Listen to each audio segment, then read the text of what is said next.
The word jihad is mentioned in the Quran about 41 times. The words mercy, peace, and compassion are mentioned about 355 times. Yes, come in. Come on in, Riaz. Sit down, please. Contrary to popular belief in most Western cultures, Islam is a religion that preaches peace and tolerance. Yes, Patricia.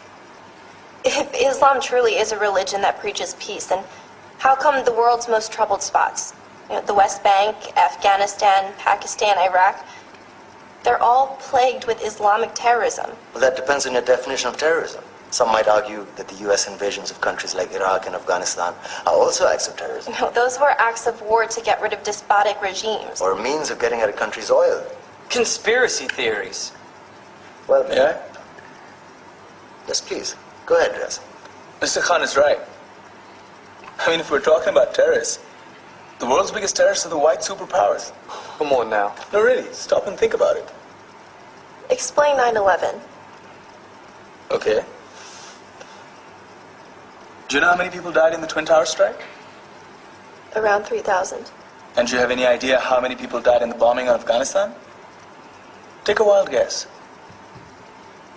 More than 15,000 people died. And that's just conservative figures. About 50,000 tons of explosives were dropped on innocent civilians. Men, women, children. Yeah, but that was because of the Taliban. Now that you brought it up, did you know that the Taliban was a creation of the CIA to fight the Russians? Whatever. They were still harboring terrorists. Yeah, right. Terrorists that were never found. Just like the weapons of mass destruction that were never found in Iraq. Do you want to get into the death toll in Iraq? 500,000 civilians and counting. And what do Britain and America say when they don't find these weapons? It's simple.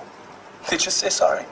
And still refuse to relinquish control of these countries. What are you trying to say? What I'm trying to say is that just because you're American, wear a fancy suit, and call yourself the president, doesn't make you any less of a terrorist.